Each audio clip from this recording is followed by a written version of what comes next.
Madam President, I do object and hope that at some point, happy to have this debate. It's a worthwhile one, but this is not the time and this is not the bill. I object. Objection is heard.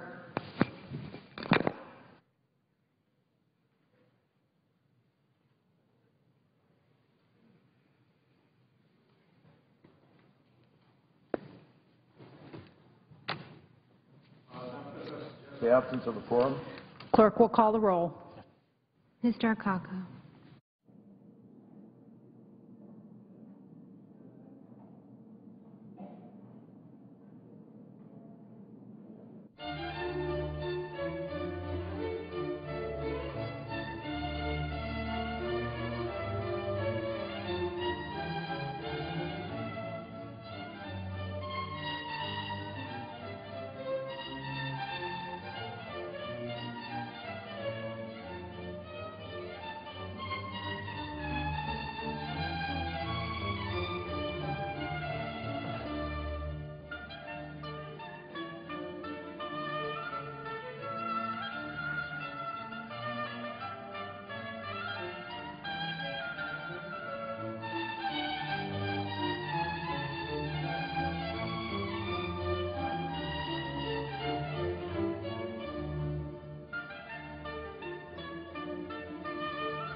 Mr. Alexander.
Senator from Alabama. I ask that the quorum call be dispensed with. Without objection. Madam President, the Veterans Job Corps bill creates a new mandatory program that would cost $1 billion over 5 years. As a ranking Republican on the Budget Committee and someone who's committed to ensuring that we honor our commitments as part of our process in this Senate, I am concerned about the cost of the bill, and the fact that it violates our budget agreement entered into last year. The spending on this new program is to be offset by, we're told, $119 million in direct spending reductions, $119 in spending reductions, and $1,132 in new taxes. So it's a tax and spend bill. My staff on the Senate Budget Committee has confirmed that there is a 302F Budget Act point of order against the Veterans Job Corps Act with the manager's amendment as it apparently is presently. It's not on the floor right now, but it was earlier, and that is the situation. When I say we've confirmed that, what I mean is that we have talked to the budget chairman and his staff, Senator Conrad, and they've confirmed our conclusion that this violates our spending agreement. The 302F point of order lies against this bill because the Veterans Job Corps bill, as amended, would cause an increase in the budget authority and outlays above the Veteran Affairs Committee's allocation. It would allow and authorize and make mandatory that the Veterans Affairs Subcommittee spend more money than we agreed to just last August, a year ago, when we raised the debt ceiling, if you remember that event. And that allocation was deemed by the Budget Control Act. The Veterans Job Corps bill would cause specifically an increase in budget authority and outlays above the Veteran Affairs Committee's allocation by $61 million in 2013, $480 million between the 5 years of 2013 and 2017. So the budget gimmicks in the Veterans Job Corps Act are significant and also very troubling. The CBO accounting procedures don't catch this, but it's very real. They don't catch it because the people who wrote the legislation wrote it in a way that they could avoid the proper score from the CBO in this process. So the bill shifts. Get this. This is what happens. The bill shifts the timing of corporate tax, income tax payments and receipts to the U.S. government so that it in fact collects, for example, $135 million in additional revenue in 2013. So what do you mean by that? Well, a month or so, these payments are due. They accelerate the receipt of those payments. The payments fall in this year, and bingo, we say we've got another $135 million we can spend. Isn't that wonderful? We just accelerate the date and the time that that would be paid.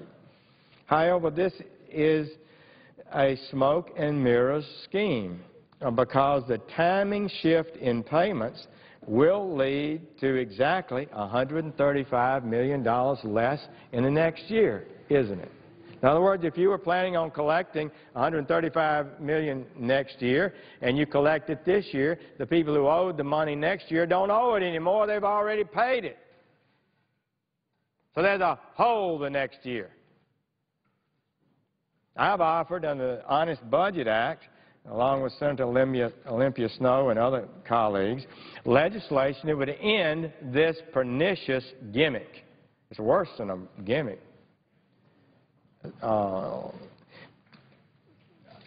So this bill uses the exact same mechanisms in 2017, in 2018. It collects, thus it would collect, it says, $392 million more in tax payment in 2017, but, and I've got the chart from the Congressional Budget Office, it collects $392 million less in 2018.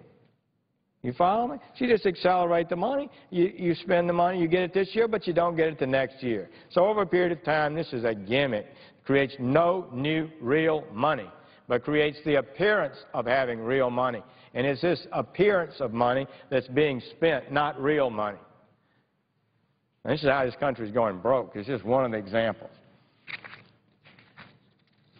The gimmick, if the gimmick was not included, the Veterans Job Corps bill would increase the deficit by $38 million in 2013 and by $324 million over the period of 2013 through 2017. About one-third of the total expenditure of the bill is based on this gimmick. Now, our Democrat colleagues have used this budget gimmick to claim, however, that it decreases the deficit by $97 million in 2013 and $68 million in 2013 through 2017, the 5-year period. I believe these points about the federal budget process are indisputable. I know what CBO says about it, but when you look at their number and you examine over the period of 6 years, you see clearly that the money's not there. So I invite anyone who wants to suggest that this is real money that the United States Treasury is receiving to come to the floor and lay out how they think that they're correct on that. I don't believe I'm in error. I think I can say that no one can successfully do that. To put it simply, the money that my Democratic colleagues claim in the bill as revenue isn't there. It appears to be there on paper, but that is not the truth. The American people need to know the truth. So we simply spend more money on the Veterans Affairs committee allocation than was agreed to in the Budget Control Act of August a year ago when we raised the debt limit and agreed to cut spending at the same time. We're already violating that. We've done it already this year previously, and as a result, we're eroding at least the small but significant steps we took to bring some spending under control. The Budget Control Act would have reduced spending by $2.1 trillion over 10 years on the entire United States budget. Well, how much is that? $2.1 trillion is a lot. It is a lot, but we plan to spend $47 trillion over that 10 years. So we'll be reducing our projected spending from 47 to 45 trillion over 10 years. Surely we can do that, and that is not a cut, because if we spend for 10 years at the current level of spending, we'd be spending $37 trillion. So we're still increasing spending from 37 to 45, just not 47. And the Republic is not going to sink into the ocean with that kind of cuts. But it would begin to put us on a path of honesty and fiscal responsibility and end the unsustainable debt course we are now on. So I'm not happy about it. And here we are about to, and I'll make this budget point of order formally when we get back on the bill. I don't know when that'll be. Right now, they've gotten off of it. So, but I want my colleagues to know what the situation is, because it may be at 1 o'clock tonight when we have that done. So just to say this Congress has had the worst record in decades, maybe in 100 years. We haven't had a budget for over 3 years. We haven't dealt with the sequester that's got to be dealt with before the end of the year. This Senate, not the House, this Senate has not passed a single appropriations bill. To my knowledge, Senator Hatch, I don't believe we've ever failed to have a single bill. Several times we've only had a few, But to have none and make it a policy of the majority party not to bring up a single bill so we can cobble it all together in some big omnibus CR and pass it in the dead of night, maybe on Christmas Eve after the election is over. We should have been doing that all year long. And we haven't dealt with the tax increases that are going to hammer the economy in January, and we haven't passed a budget in over 1,000 days. The House has passed a good budget. We changed the debt course of America, put us on a sound path. They sent over a defense authorization bill. They've sent over a defense appropriations bill. Most of the appropriation bills, until it became clear, Senator Reid said we're not going to pass them anymore. They sent over other good legislation that's dying in the Senate. But we should not. There are ways to help veterans get jobs. There are already 6 jobs programs for veterans now, 6 now. Maybe they could be improved, maybe they could be fixed, and if we do it right, we could create a bill that helps veterans get jobs without violating the budget. I thank the chair and would yield the floor, and pleased to see, before I do, my colleague Senator Hatch, the ranking member of the Senate Finance Committee, and his leadership on judiciary and finance is well known in this body, and I've been honored to serve with you.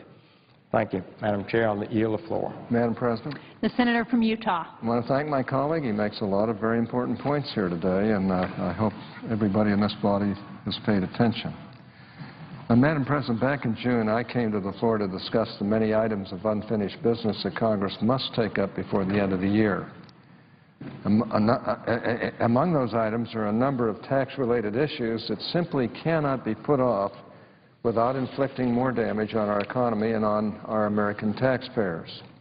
When I spoke on the floor regarding this tax agenda 3 months ago, I used this chart right here. Sadly, as you can see, things have not changed since then.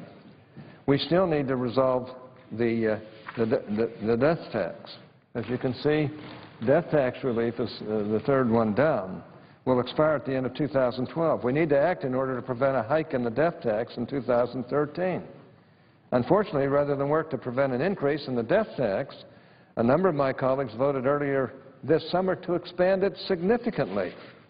While we passed a bill through the Finance Committee, the Senate has yet to act on the tax extenders which expired 9 months ago. Now, and as you can see, we haven't done the tax extenders either on the floor. And we still have not acted to address the alternative minimum tax, or AMT, which is set to hit millions of Americans if we do not act to patch it. And that's right there on the second item on this chart. This issue of the AMT needs to be, the alternative minimum tax, needs to be discussed in some detail, because the failure to resolve the AMT is emblematic of the failure of this administration to take even the most basic steps to protect American families from the tax increases looming at the end of this year. Nearly 4 million families paid the AMT in 2011. Yet if nothing is done to address the AMT in this session, an additional 27 to 28 million families will be hit with a surprise AMT tax increase on the tax day in next April. Now, that bears repeating. There are 27 or 28 million families who have heretofore not been hit by the AMT that will be hit if Congress fails to act before the end of this year. But even that does not tell the whole story. More than twice that number, that's 60 million American families, will have to fill out the AMT, Alternative Minimum Tax Worksheet, on their tax forms just to determine whether they owe anything under the AMT. Now, this is a textbook example of the administrative burden and dead weight loss that our complicated tax code imposes on the American economy. For those who will be hit by the AMT, this is not just a reality that will hit on April 15th of next year, it's a reality today. Those families ensnared by the AMT are required to make estimated tax payments. And on Monday of next week, September 17th, the third such payment is due. The AMT has become a unique burden because of the way it is structured. Unlike most provisions in the tax code, the level of income exempt from the AMT is not automatically adjusted for inflation. For 11 years, we have passed legislation to temporarily raise the AMT exemption, which was originally meant for only 155 millionaires who didn't pay any taxes. But each time we face an expiration of one of these temporary raises, like we do again this year, we risk seeing the AMT return to its permanent level. Now, over time, that becomes more and more problematic as more and more Americans have incomes that reach the unadjusted AMT income level. Now, these temporary exemption increases have been enacted to prevent millions of middle-class American families from falling prey to the AMT. But now, the closer we get to the end of 2012 without another AMT patch, the more likely it becomes that the tax will hit an unprecedented number of American families. Ultimately, we need a permanent fix for the AMT. This annual shell game needs to come to an end. This tax was initially created over 50 years ago to address 155 high-income individuals who paid zero in income taxes, 155 people. And because of its poor design today, an additional 27 million Americans, many squarely in the middle class, are now threatened by the AMT. The President and his allies assure us that AMT relief is a top priority. But that seems to be just more talk. The President's budget proposed a permanent fix to the AMT by replacing it with the so-called Buffett tax. But the President's math just never added up. Supposedly, nonpartisan policy experts and fact-checkers have been eager beavers when it comes to criticizing the math in Governor Romney's tax proposal, but maybe they should check the President's math as well.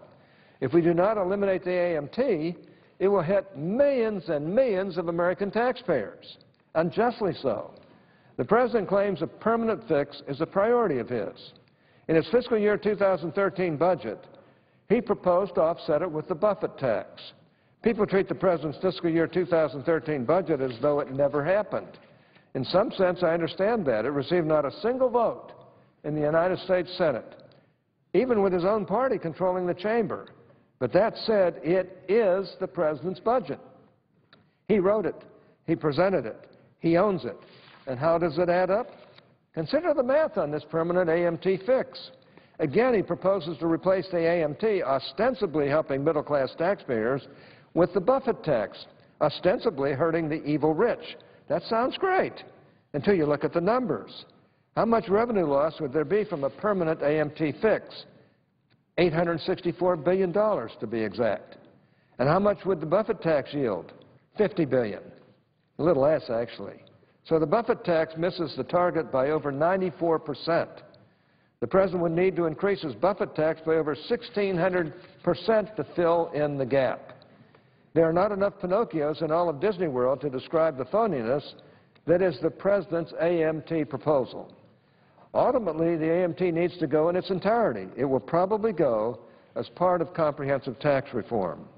Unfortunately, President Obama and his campaign are undercutting the prospects for tax reform every day with their dishonest attacks on Governor Romney's tax proposal, a key element of which has been endorsed by the chairman of the President's own Export Council, even as his desperate campaign attacks the same feature. But absent a permanent AMT fix, a temporary patch is both a viable and a necessary option. So here we are, with all of these must-added measures. We have the AMT, tax extenders, the death tax, sequestration, and of course the expiration of the 2001-2003 tax relief that threatens to throw our economy into another recession. Yet at the moment, crying out for presidential leadership, we get campaign partisanship. The President and his allies only seem concerned about getting past the next election. At a time when serious solutions to our fiscal crises are demanded, they offer up no plans of their own. We hear that we need to stay the course, but the course we are on has provided us with 4 straight trillion-dollar-plus deficits and a debt that threatens not only our long-term, but immediate fiscal well-being. The President's suggestion that we can solve these problems by cutting defense spending and raising taxes on the wealthy is a parody of serious fiscal policy. It might be good for a bumper sticker, a college sociology seminar, or an Occupy Wall Street sit-in, but the numbers do not add up. The President's mantra is that tax increases on the rich are all that is necessary to pay every bill and balance every budget. That's not an oversimplification. If you watch the President's campaign commercials, the only thing he says about balancing the budget is that he wants to, quote, ask the wealthy to pay a little more, unquote. If that is truly the extent of the President's plan for solving our fiscal crisis, he is either being dishonest or he needs to invest in a new calculator. Let me give you an example. Our nation currently faces what some, including Federal Reserve Chairman Ben Bernanke, have called a fiscal cliff. With tax relief scheduled to expire at the end of this year, our nation faces the possibility of being thrown into another recession. According to the CBO, that outcome is a certainty if the tax relief signed by both Presidents Bush and Obama are allowed to expire under current economic conditions. Yet rather than working with the Republicans in Congress to extend that tax relief that originally passed with bipartisan support and was extended in a similar fashion in 2010, President Obama has opted to hold American taxpayers hostage in order to extract a tax increase for those making more than $250,000 a year. And why? Not to help the economy and not to reduce the deficit, but for electoral votes.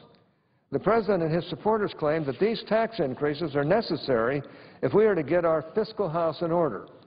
But if you do the math, the President's proposal would only raise enough revenue to reduce this year's deficit by 5%. It would be just enough to fund the government's activities for about a week. Madam President, whether we're talking about the Buffett tax in the context of the AMT discussion or the President's fixation with raising the top marginal tax rates in the midst of an historically weak economic recovery, it is clear that the President and his allies in Congress are not serious about addressing the issues most important to the American people. These issues will not go away after the election, but the President has offered no positive program for getting us out of this mess. And I've gotten quite a kick out of them saying, Mr. Romney, Governor Romney, should be more specific on what he's doing. Where's the President's plan? What's he going to do? How are we going to get out of this fiscal mess? Not a doggone thing being said, except things that don't add up mathematically.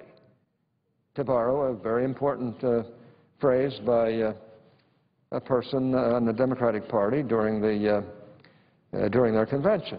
Now, the President might envision himself as this century's Franklin Roosevelt, but in this campaign, the only thing President Obama has to offer is fear, fear itself. His failure to offer solutions does not just have a theoretical impact.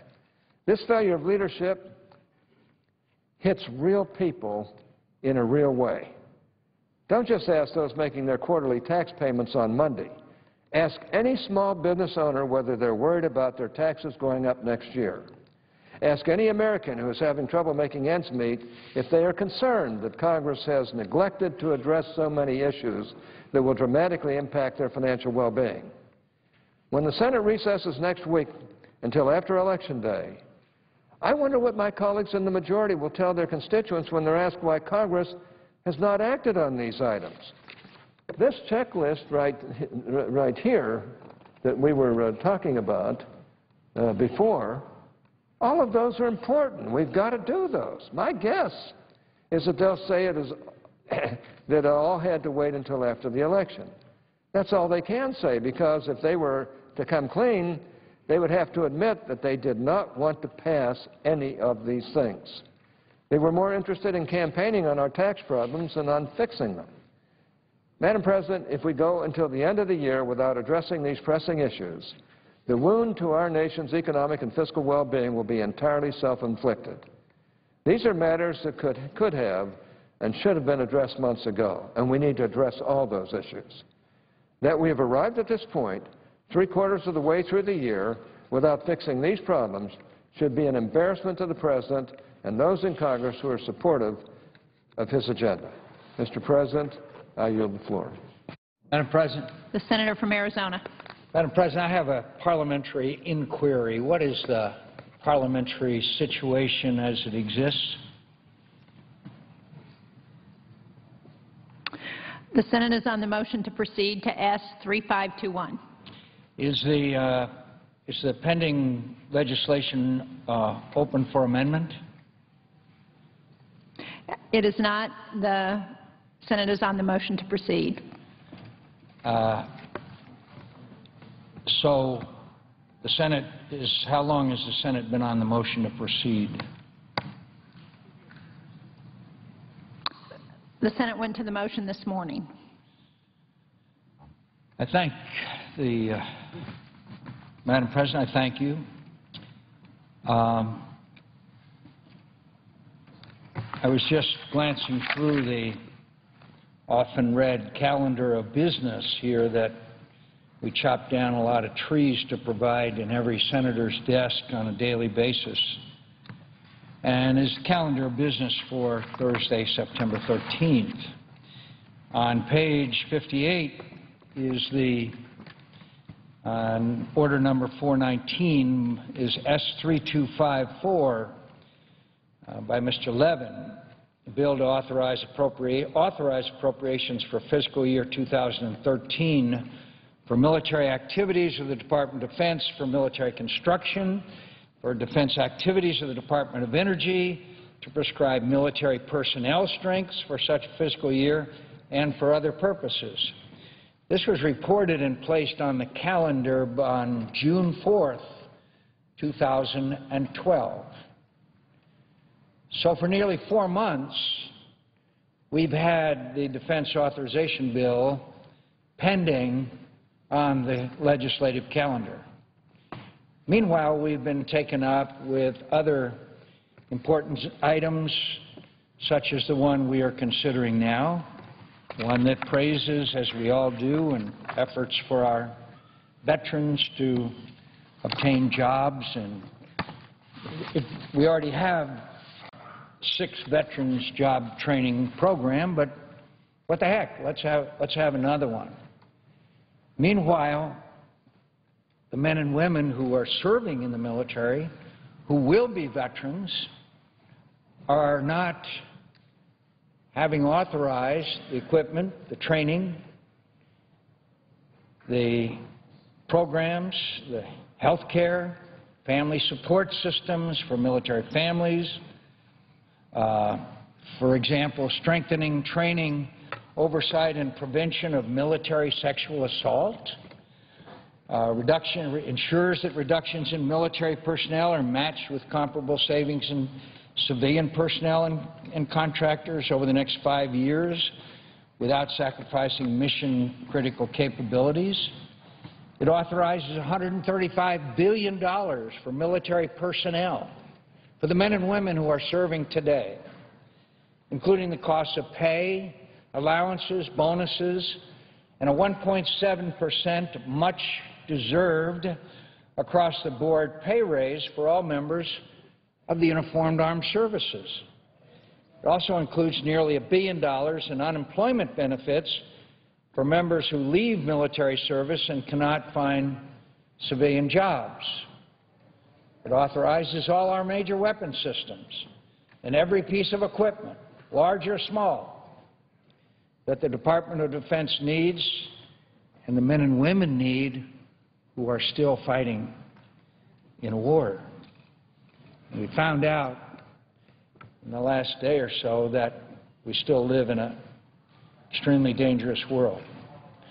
It authorizes $525 billion for the Defense Department, $88 billion for operations in Afghanistan and around the world, and $17.8 billion to maintain our nuclear deterrent. I think we've just seen with the tragic death of our ambassador that al-Qaeda and other extremist organizations are making a comeback in places like Iraq, Afghanistan. Certainly extremists were present in Libya and the tragic death of 4 Americans.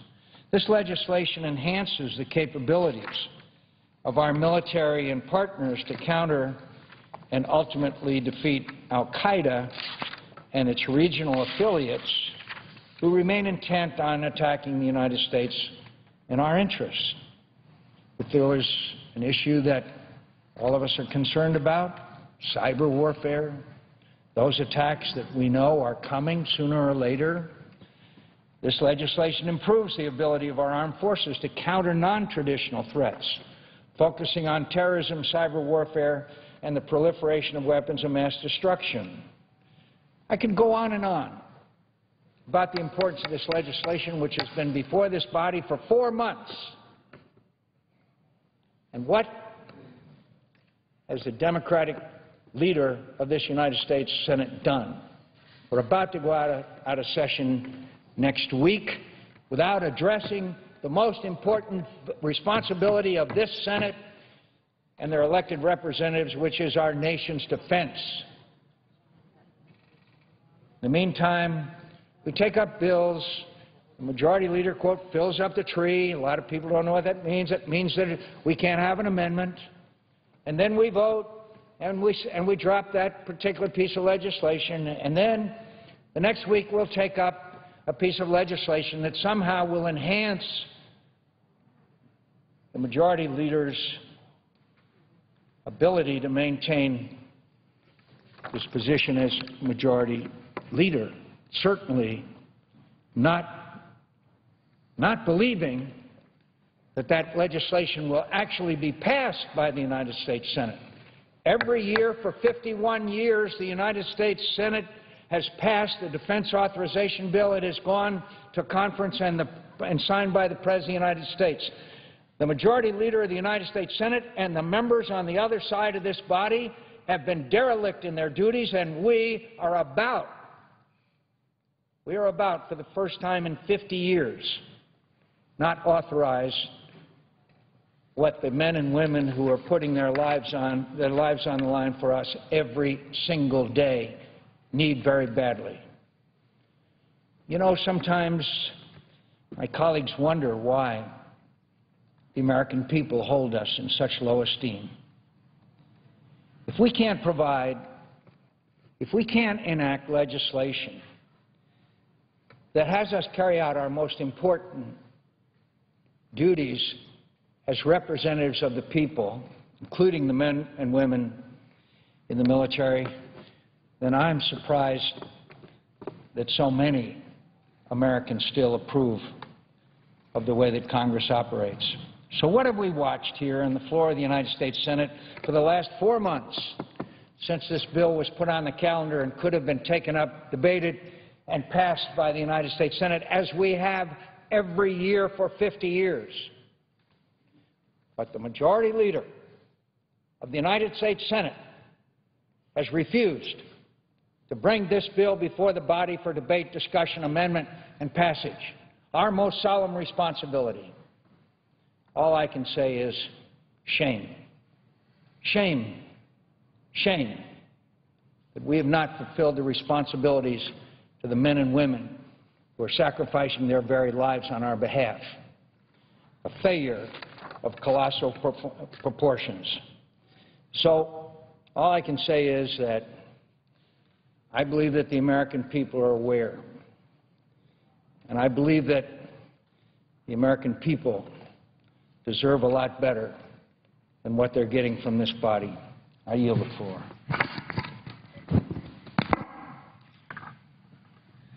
Mr. President. The Senator from New Hampshire. Mr. President, I asked for permission to follow my colleague from Arizona. Is the floor still in Republican? The Senator is recognized. Yes, thank you very much. I want to follow up, Mr. President, on the comments of the distinguished ranking Republican on the Senate Armed Services Committee, who, of course, through his own service and sacrifice for our country, knows too well how important it is for us to stand with our men and women in uniform. And I want to follow up on what he said. This body is about to go out and adjourn next week without passing a defense authorization. It would be the first time in over 50 years in the history of our country.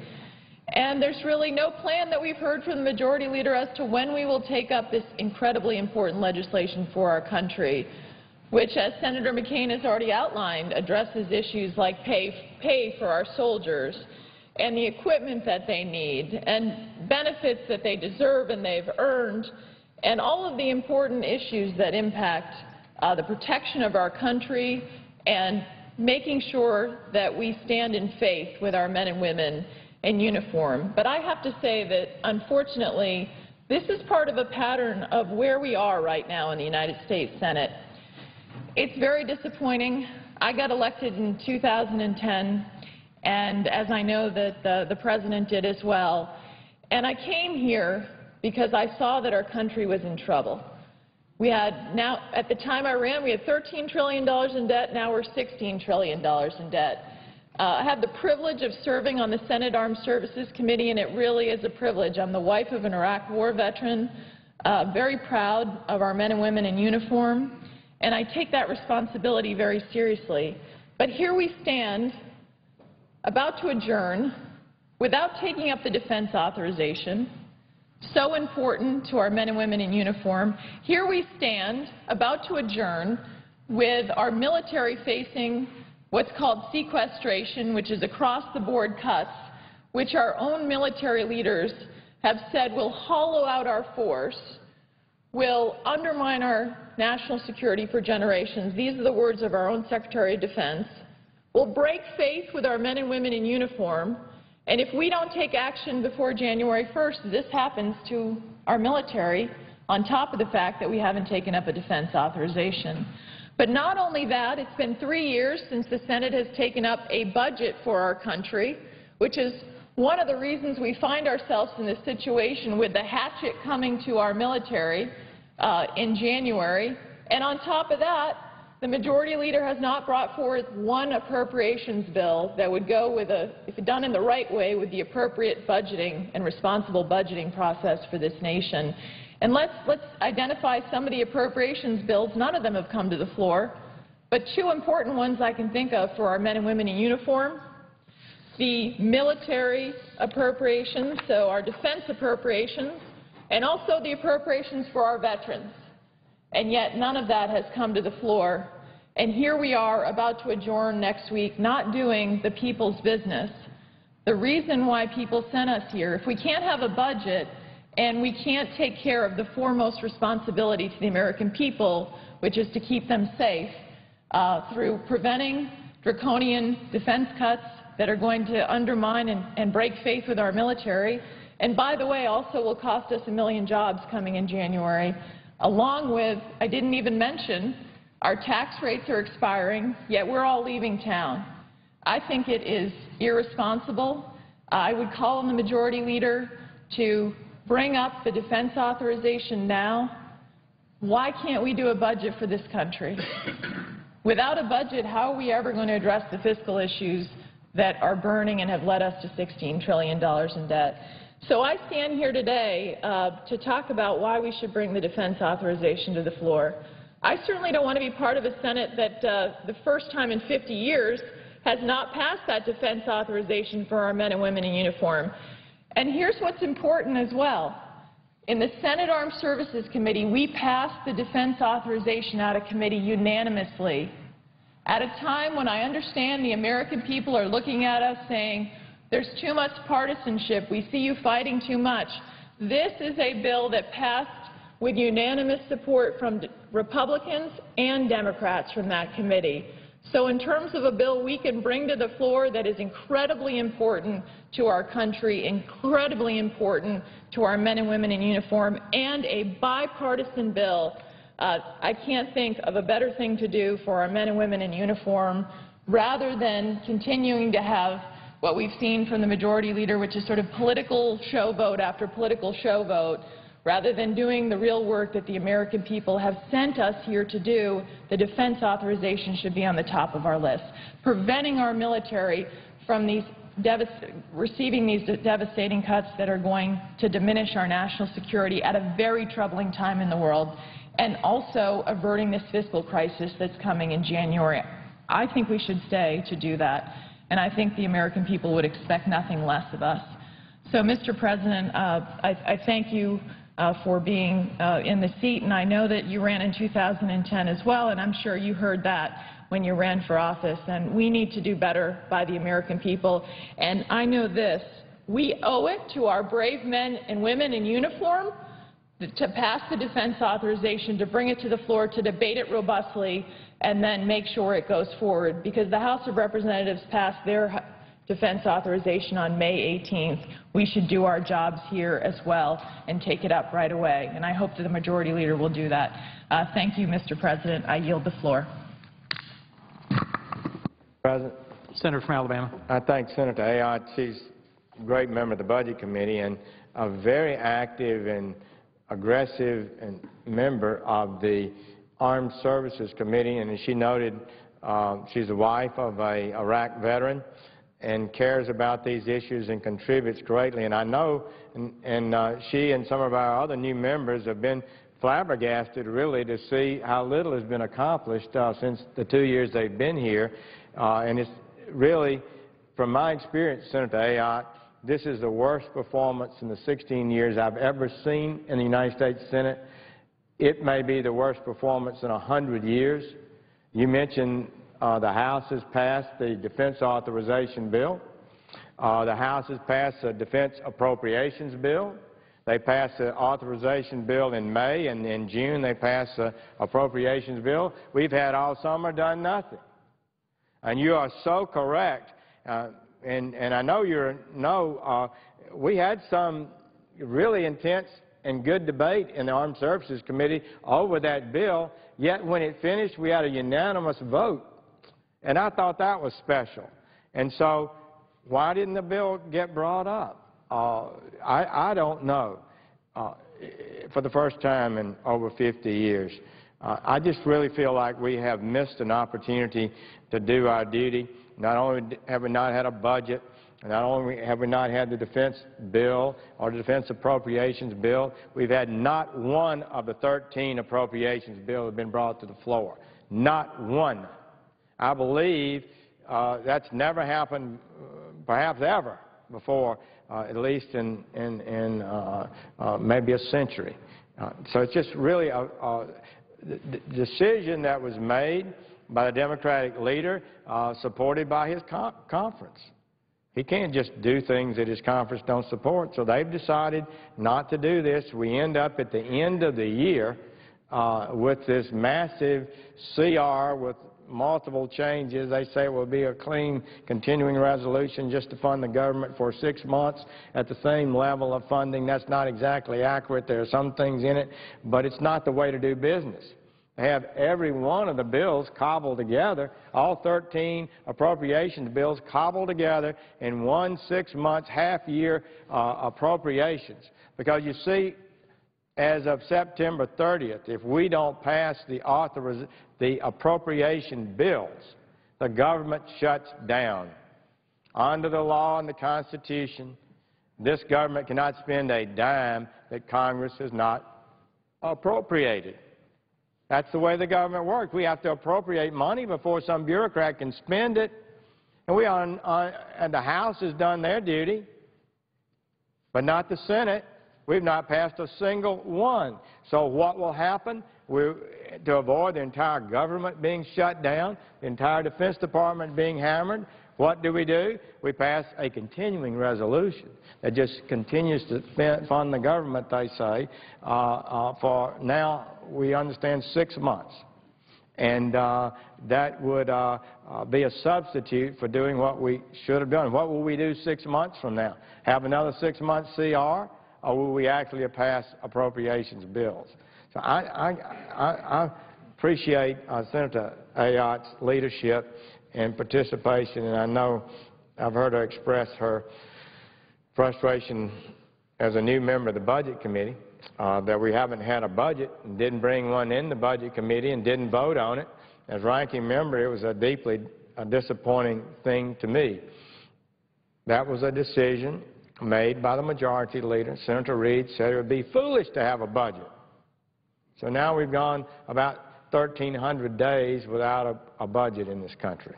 And it has created this kind of ineffectualness this dysfunction in our government.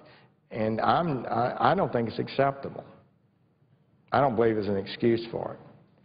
I believe it's been done purely for politics. And that's not good. Not when the men and women in uniform are serving us at risk of their lives, losing lives and limb on behalf of this Congress because we sent them there and asked them to undertake a dangerous policy, and we can't even get together and get a bill to the floor. I would say we worked hard in the Armed Services Committee. The bill that Senator Levin and Senator McCain led us to pass was passed unanimously, bipartisan. I had some things I would like to have seen different. I know Senator McCain would have liked it different. Senator Levin may have liked different ideas, but we couldn't get them all to agree with everything we would like. But we got a pretty good bill, and it was within the budget. It was the kind of legislation we need to pass. So the House has passed their authorization bill within the budget, similar to our bill. We should be able to conference and produce legislation in a reasonable amount of time. But when you bring a bill like that to the floor, people are entitled to have amendments. They're entitled to offer an amendment that say, as Senator Paul wants to cut off funding for some of foreign aid that we've been putting out. And some people don't want to vote on that. It might not be an easy vote. But this is the United States Senate. People are entitled to offer amendments. They're entitled to have votes on issues they believe in and they campaigned on and they advocate, and they're entitled to get their votes. But if it's a tough vote, it seems around here, the leadership on the other side doesn't want us to talk about it. They don't want to be on record as voting. And so that's a disappointment to us. So I think Senator McCain spoke with clarity. He spoke as a man who served his country, who's been in harm's way, who suffered on behalf of our country, who understands foreign policy, who understands the Defense Department, understands Congress. His comments were solid, on point, and correct. And I hope all Americans listen to him. Mr. President, I appreciate the opportunity of sharing my disappointment at this point. And one more thing before I yield the floor. Senator McCain earlier today and I and others talked about the sequester. That has to be fixed by the beginning of next year. It really needs to be fixed now. We can fix it now. We will fix it, in my opinion, sometime between now and the end of the year. It would be so much better if we brought it up, confronted the difficulties of the sequester, and fixed it now, rather than leaving a cloud over the Defense Department. And if we somehow fail to alter this sequester, this bill that's on the floor, this Veterans Jobs Bill, becomes really so insignificant because we're going to lay off so many members of our military who maybe just recently got back from a deployment overseas in harm's way, who'd like to make a career in the United States military, and that's their plan. And all of a sudden they get a blue slip. All of a sudden they say Congress couldn't confront the sequester. We don't have money, and we're going to have to lay you off. Don't think that's not possible, because if this sequester goes in place, we're going to have to reduce personnel numbers in our military significantly. We've already taken almost $500 billion out of the Defense Department over 10 years. The sequester would take another even more, about $492 billion in this sequester additionally. And it cannot be done without more personnel reduction. We've already assumed a decline in military personnel with the overseas deployments going down, some decline, but this will be a rapid, dramatic decline to meet the demands of the cuts of the sequester that are unwisely being imposed at this point, and it would cause substantial layoffs as well as substantial procurement problems.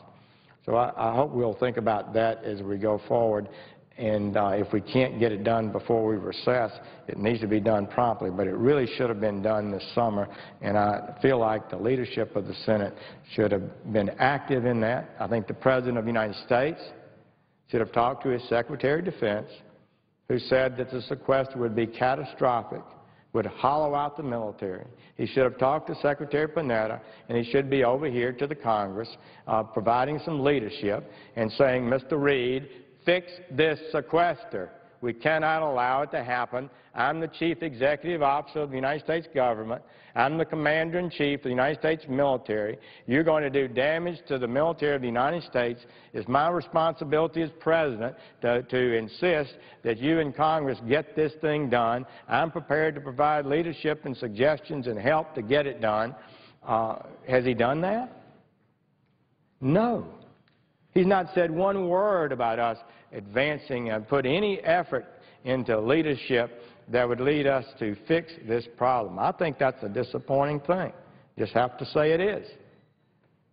Maybe others think it's all right for him to lead from behind, to sit in the White House and go make speeches and not worry about the sequester, not worry about the fact we haven't passed a defense bill. I don't think so. I think you're still President of the United States even when you're running for re-election. But I think a phone call or two to the Senate leadership would get the ball moving. That's about all it takes, frankly. Seems like to me the White House is perfectly happy with inaction. That's the bottom line, in my opinion. They're perfectly happy. They want to tell the Republicans, if you don't raise taxes like we want taxes to be raised, we're going to hammer the Defense Department. But he's the Commander-in-Chief. He has a moral obligation to those men and women to make sure that we're safe and that they're treated fairly. I don't think that's responsible. I thank the Chair and would yield the floor and note the absence of a quorum. Clerk will call the roll. Mr. Akaka.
Senate Majority Leader Reid said the next vote here in the Senate will happen shortly after 1 a.m. tonight.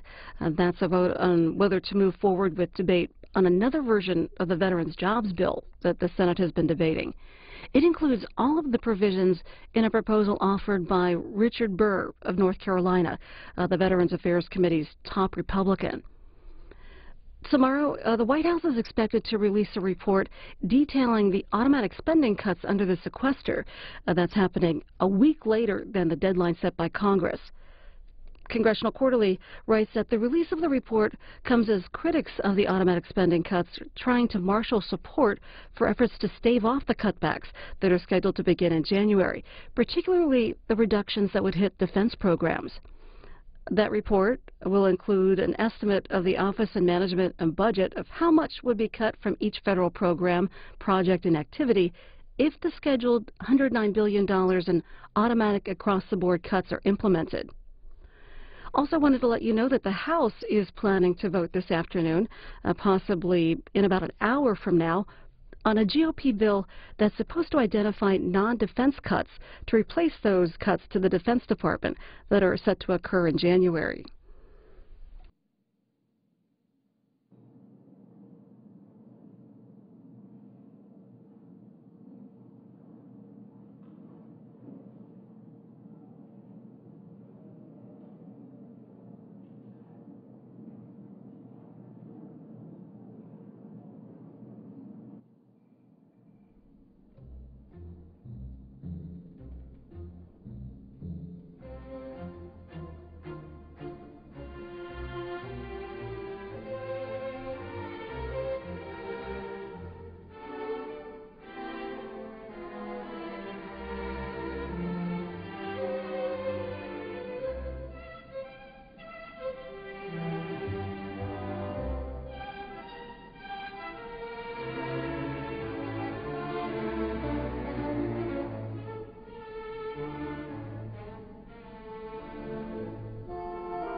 President, The Republican leader. are we in a quorum call? We are. I ask consent that further proceedings on the quorum call be dispensed with. Without objection.